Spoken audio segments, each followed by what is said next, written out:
Sud Radio, le 10h midi, les médias. L'invité du jour. L'invité du jour, c'est Philippe Candeloro. Bonjour Philippe, Bonjour. Merci d'être avec nous ce soir. On va peut-être vous voir tout nu, puisque c'est une nouvelle émission dont on parle depuis des semaines. Gilles nous a fait un teasing d'enfer. Star à nu, spécial Star à nu. Les garçons ce soir, les filles, ce sera le 7 février. Vous avez décidé d'accepter la proposition de TF1 de vous mettre à nu, tout cela pour une bonne cause. Racontez-nous un petit peu comment ça s'est passé. On a été tous castés, alors plus par Arthur que par TF1 en direct, puisqu'en fait c'est Arthur qui a lancé cette idée. Et qui produit voilà, l'émission. certainement parce qu'il a dû être lui aussi confronté et touché de près ou de loin par des gens qui sont décédés de cancer. Alors évidemment là c'est pour toucher et sensibiliser les gens qui peuvent être touchés ou atteints par ce problème de cancer de la prostate ou du testicule, parce qu'en fait on avait peu de connaissances sur le cancer du testicule et apparemment c'est un des cancers les plus foudroyants qui touche la France actuellement, notamment chez les jeunes. Jeunes. Et puis cette émission s'adresse à des gens qui ne vont pas chez le médecin, qui ont peur de se mettre nus justement, qui ont des clichés sur le dépistage. Voilà, ce que j'ai trouvé super en fait, c'est qu'on a eu beaucoup de choses qui ont été faites pour le cancer du sein au niveau des femmes. C'est vrai qu'une femme, dès son plus jeune âge, elle est auscultée par un docteur, par son gynécologue et tout ça, alors que nous, on va dire, comme dit le dernier suppositoire, on le reçoit à 8 ans, et puis à 45 ans, il faut commencer à aller faire des tests, soit toucher rectal, soit coloscopie, des choses qui, en plus, les garçons sont beaucoup plus pudiques que les filles sur ce genre de sujet. Donc, c'est rare qu'on discute entre copains, alors comment ça s'est passé ce matin, tout ça. Donc, voilà, et j'ai trouvé que cette émission, finalement, elle nous a appris déjà beaucoup de choses sur les deux maladies dont on veut parler sur cette émission. Moi, j'ai adoré le témoignage de Jean-Pierre Pernaut qui est venu nous parler de sa maladie, de son opération. Il a eu un cancer de la prostate. Voilà. Alors, il a dit, j'ai eu de la chance parce que j'ai été bien pris, à temps aussi, très tôt. Et il nous a confirmé que voilà, il n'est pas obligatoirement avec une poche et il a toujours une libido. Moi, mon père est décédé du cancer de la prostate suite justement en lui disant voilà, plus jamais tu auras d'érection, plus jamais tu auras un rapport sexuel, tu vas vivre avec une poche, il faut que tu arrêtes de fumer, il faut que tu arrêtes de boire. Et je pense que mon père, il n'est pas décédé du problème de la prostate, il est décédé parce qu'on lui a empêché, on lui a enlevé tous les petits plaisirs de la vie qui pouvaient lui donner un intérêt à vivre. Mais il a mis du temps à se faire détecter, votre papa ? En fait, quand il s'est fait détecter, c'était déjà peut-être trop tard parce qu'il y avait des signes qui sont apparus et quand c'est comme ça, c'est trop tard. C'est pour ça que je trouve que cette émission est plutôt assez bien faite. Parce qu'il faut désacraliser le mot cancer de la prostate, puisque ce qu'on a appris, c'est que visiblement 95% des hommes sur la planète seraient de toute façon à un moment donné concernés. Donc plutôt, alors là, il ne faut pas tomber dans la psychose non plus de dire elle est malade et tout ça, mais plutôt on va de temps en temps se faire un petit check-up, mieux c'est. Voilà. Et puis il y a cette image autour de la prostate, effectivement, du toucher rectal. Or, il y a du dépistage avec urinaire, il y a des prises de sang, il y a beaucoup de choses qui permettent de détecter le cancer de la prostate. Et c'est un pas un seul examen d'ailleurs. C'est pas seulement le toucher rectal. Bon, c'est un examen qui est pas très... Non, mais c'est souvent ce qui est associé et qui peut peut-être rebuter. C'est sûr, au départ, ça fait un peu peur. On n'a pas vraiment envie d'y aller. Après, il y a plein d'autres examens à passer à côté parce que c'est pas significatif non plus. Donc, mais c'est bien quand même. Et puis alors le cancer du testicule, comme je dis, qui touche les plus jeunes. Voilà, justement, il faut apprendre à se toucher les testicules pour les jeunes qui nous écoutent. Parce que autant. Alors expliquez-nous. Non mais autant nous les mecs, on a des fois une image du gars qui est avec sa bière en train de regarder un film ou le match, il se met la main dans le pantalon et puis il reste comme ça pendant des heures. Mais il se tâte pas les testicules. Il le fait pas bien. Il le fait. Non, mais il le fait pas parce que de toute façon, on lui a jamais dit qu'il fallait le faire.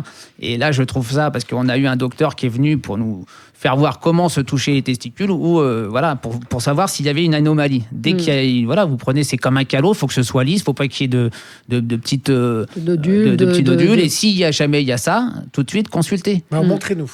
Ah bah écoutez, je vais pas vous mettre les attributs sur le bureau. Est-ce que vous faites dépister ? Vous le faisiez ou pas ? Alors non, et puis alors bizarrement, c'est que par exemple, moi je sais que j'arrive près des 50 ans, donc je sais que j'ai une coloscopie à passer. C'est pas l'examen qui m'emmerde, c'est plus le temps en fait qu'il faut prendre consacré parce que ça passe par. Alors vous allez me dire c'est des fausses excuses. ambulatoire, c'est une fausse excuse. Mais oui, c'est des c'est fausses une prise de excuses, parce sang, c'est un examen d'urine en premier, et puis Puis après la on coloscopie, c'est ambulatoire. Non, mais la maintenant. Vous arrivez coloscopie, le en matin, plus, Oui, c'est alors pas- il y a la coloscopie aussi virtuelle. Il paraît que c'est moins, on va dire, c'est pas que c'est moins nocif ou moins douloureux, c'est juste que c'est plus rapide et il n'y a pas ce produit à avoir pour se nettoyer toute la journée. Ouais. Donc je pense que c'est un petit peu tous ces tabous-là en fait qui vont être tombés dans cette émission, et ça je trouve ça génial parce que si on peut permettre à des gens d'aller spontanément se faire dépister grâce à cette émission et qu'on sauve ne serait-ce qu'une vie, chacun de nous, ça fera déjà 7. Donc Mais est-ce déjà, qu'il on se dit fallait, qu'on aura est-ce rendu qu'il fallait service. en passer par quelque chose d'aussi, je vais mettre des guillemets, racoleur, parce que l'émission n'est pas racoleur, mais Star à nu, Non, ça mais les l'est. gens étaient Voilà, c'est ça. sceptiques, hein. On était assez sceptiques. Moi, j'ai vu l'émission, j'ai été assez touchée parce que je trouve que le casting est très réussi. Il y a Olivier Oui, c'est rincé Delacroix. l'œil, Valérie. Il y a, pardon. Je dis, vous Non, êtes non, il y a rincé l'œil. Bruno Guyon, il y a Franck Sémonin, Baptiste Biconi, Philippe Candeloro, donc Alexandre Devoise, et Satya Oblette, donc des gens qui sont très différents, avec des physiques très différents.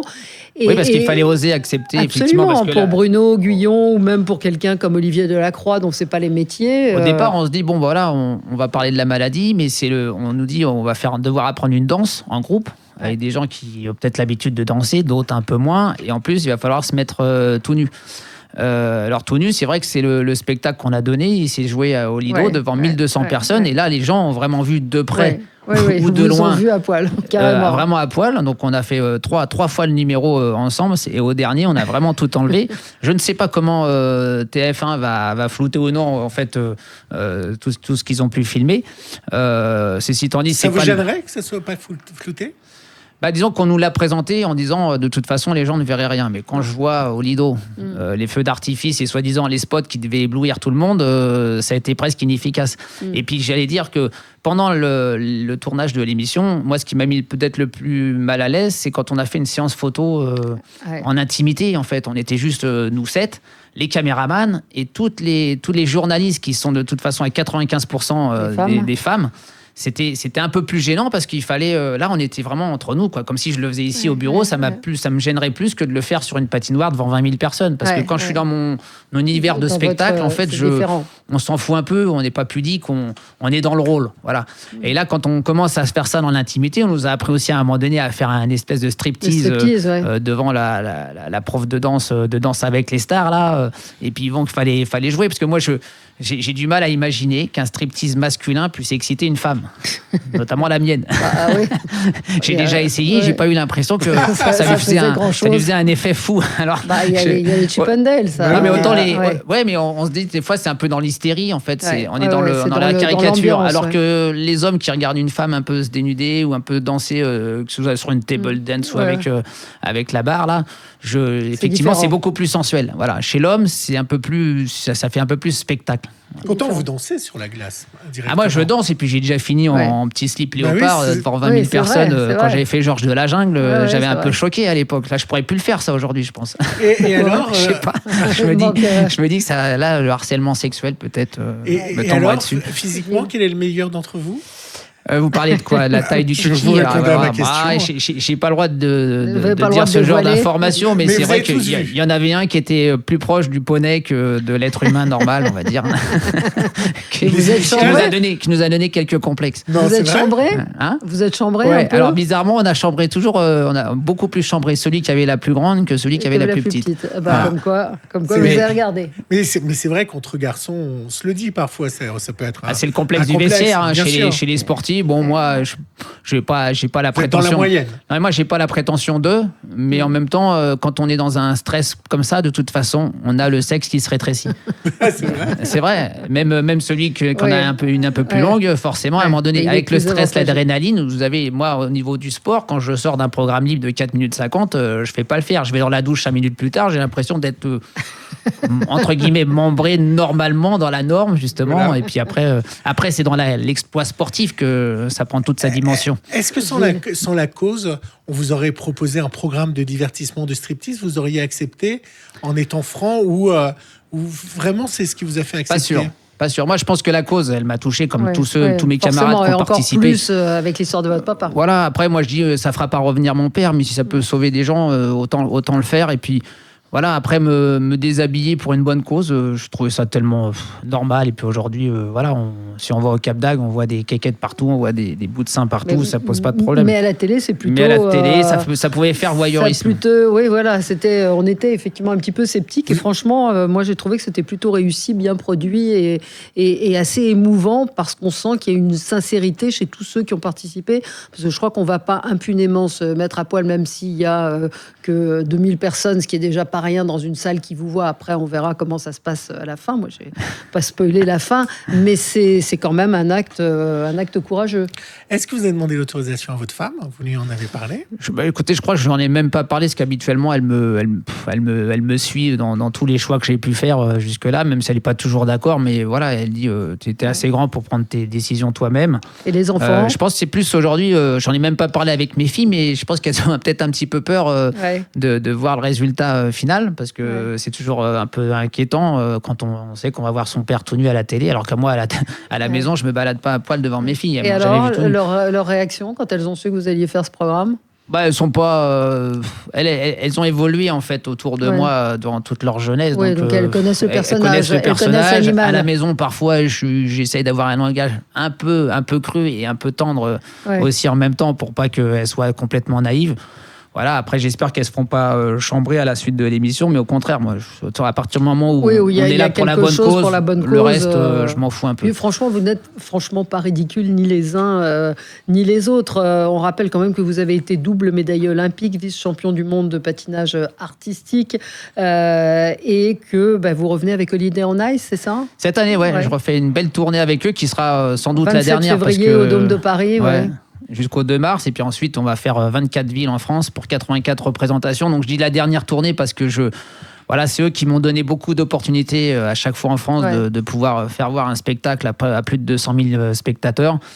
Moi, je sais que c'est ma dernière tournée parce que, à 48 ans, je sens que ça fatigue un petit peu, et que l'investissement au quotidien pour pouvoir continuer à faire des tournées, parce que 84 shows en 2 mois et demi, c'est pas simple, ça reste du sport, c'est violent. Vous vous entraînez encore de façon professionnelle, peut-être pas au même niveau, mais... J'ai 1 heure d'entraînement par jour. Aujourd'hui, sur 1 heure d'entraînement par jour, j'ai 20 minutes d'échauffement, et après, il me reste 25 minutes de patate. Après, je suis épuisé, il n'y a plus de détente, il n'y a plus rien. Donc, dans un spectacle, avec l'adrénaline, le public qui est là et tout ça, une fois que le bateau est lancé dans son rythme de croisière, il n'y a pas de souci. C'est tout ce qui est en amont, et après, sur la récupération, quand on a 3 shows, par exemple, le samedi, c'est sur ce genre de choses que je sais, au fond de moi, que je serais plus capable de faire, même pour mes 5.0, parce que mon objectif final, c'est d'arrêter vraiment ma carrière de patineur avec une belle émission de télé autour de ça, qui seront pour fêter mes 50 ans sur glace. Mais en revanche, la tournée, je sais que je ne referai pas derrière des aussi longues. Ce sera différent. Les révélations qu'il y a eu cette semaine, donc de cette patineuse et de plusieurs patineuses qui ont dit qu'elles avaient été agressées sexuellement par leurs entraîneurs, vous avez été surpris, vous étiez au courant de ce type de pratique? Écoutez, il y avait déjà eu quelques fuites, ou en tout cas des gens qui avaient essayé de faire quelque chose, notamment en ce moment. C'est sûr que les langues se délient un petit peu, et ça permettra peut-être demain à d'autres de ne pas se faire piéger de la même manière. C'est vrai que pour nous, dans notre milieu, c'est quand même une bombe qui est lâchée. Vous étiez au courant qu'il y avait des pratiques? C'est Sarah Abitbol, 10 fois championne de France de patinage artistique en couple, qui a raconté, qui a parlé de viol qu'elle aurait subi par son ancien entraîneur Gilles Beyer. On savait que ce type-là avait des pratiques un peu... Oui, alors il a été jugé, parce que c'était Sarah, on est un petit peu surpris, parce que moi, Sarah, avec son partenaire Stéphane Paradis, c'est un de mes meilleurs amis, donc j'ai été surpris quand j'ai lu son témoignage, parce qu'elle n'en a jamais parlé. D'ailleurs, elle le dit, pour elle, c'était une question de honte. On ne l'avait pas senti perturbé plus que ça, alors qu'on l'a côtoyé à chaque compétition internationale. Ils ont toujours essayé de rester au Club des Français volants aussi, donc... c'est un peu surprenant de lâcher cette bombe. Je pense que ça vient après le décès de son papa. Je pense qu'elle a voulu aussi se nettoyer peut-être d'un fardeau. Oui, et puis il y a eu MeToo, et puis il y a aujourd'hui de plus en plus de femmes qui gardent. Alors effectivement, parfois les gens ont du mal à comprendre que ça sorte 10, 20 ans après, mais c'est des pratiques, parce qu'on a entendu au tennis, il y a eu déjà des histoires, patinage... Dans le sport, c'était un petit peu peut-être le seul milieu qui n'était pas encore trop touché par le MeToo et tout ça. Bon, aujourd'hui, si ça peut permettre à des jeunes filles et des jeunes garçons, parce qu'il n'y a pas que les filles qui subissent aussi, hein, d'après ce que j'ai pu comprendre, de pouvoir se défendre ou en tout cas de mettre en alerte ceux qui pratiquaient ces. Ouais. Alors, est-ce que c'est maladif? Est-ce que c'est émotionnel? Parce que, comme je le dis souvent, moi, quand vous avez une gamine de 8 ans qui commence à rentrer en école de glace et qui passe 10 ans avec le même entraîneur. Qui représente l'autorité, en plus. Qui représente l'autorité. Puis je disais, il y a 30 ans, à l'époque, moi, j'ai été élevé à la baguette avec mon entraîneur. Quand je me tenais mal mes bras, il me donnait un petit coup de... Je n'ai pas pris ça pour du harcèlement ou de la violence d'entraînement. Pour moi, c'était de l'éducation. Aujourd'hui, on n'est plus du tout dans le même cas de figure. Comment évaluer l'attouchement sexuel et l'encouragement? Enfin, elle parle carrément de viol. Hein. Là par contre, je ne remets pas en question les propos de Sarah, puisque c'est elle qui a subi. Et aujourd'hui, elle a envie de mettre un coup de pied dans la fourmilière. Et à la limite, c'est son choix. Et je pense qu'elle a raison de le faire pour les futurs. Comme moi, j'ai fait cette émission de Star à nu. C'est pour l'avenir. Et vous en aviez entendu parler à l'époque ou pas? Il y avait des bruits qui disaient celui-là, il est comme ci, comme ça. En fait, la première affaire qui est sortie où un des entraîneurs a pris 10 ans ferme, c'est Pascal Delorme qui a payé peut-être un peu pour tout le monde. Et depuis cette époque-là, en fait, je crois que ça s'est beaucoup calmé. Et puis ces entraîneurs aujourd'hui ne sont plus entraîneurs. Ils ont peut-être encore comment on appelle, ils ont peut-être encore des fonctions au sein du sport eux-mêmes, mais ils sont plus directement liés à la jeunesse qui s'entraîne tous les jours à l'entraînement. L'après Holiday on Ice, ça va être quoi pour vous? Grande question, certainement du théâtre. Parce qu'en fait, moi, j'aime bien quand même la scène, j'aime bien le public, m'aime bien. J'ai quelques petits pitchs, notamment à côté de Nelson Montfort, ce qui serait plutôt intéressant. Et puis commercialement parlant, les gens nous aiment bien. Oui, tous les deux, vous faites un duo quand même. On est déjà connus pour ça. Si vous voulez, on fait déjà du sketch lors des retransmissions de patinage. Et puis bon, après, j'aurais vraiment beaucoup aimé animer un jeu télé, moi. Mais un truc, un peu franchouillard pour les Français, pas un truc. Les Amours ou un truc comme ça? Les Amours, là, Bruno Guillon qui fait ça très bien, je vais avoir du mal en plus, quand on présente cette émission, en général, on y reste au moins une vingtaine d'années. Donc, je pense pas qu'à mes 70 ans, je puisse intégrer la télévision, puisque c'est plutôt l'inverse. Mais plutôt un truc un peu sportif et puis proche des gens, leur faire gagner un peu de l'argent et tout ça, mais vraiment avec une émission à la française. Mais vous impliquez dans les des Jeux à Paris, les Jeux Olympiques à Paris ou dans la fédération? Alors, pas du tout. De patinage, ça vous intéresse pas du tout? C'est pas à moi que ça intéresse. C'est vous? C'est plus les instances qui ne s'intéressent pas à moi, alors que je suis un des seuls sportifs des sports d'hiver à habiter Paris. Et on voit bien qu'il y a une différence entre les athlètes d'été et les athlètes d'hiver. On a l'impression que les athlètes d'hiver sont boycottés. Bon, à part Martin Fourcade qui fait partie, on va dire, du groupement de l'organisation. Mais je trouve ça un petit peu dommage parce que moi, je pourrais militer fortement sur la région parisienne.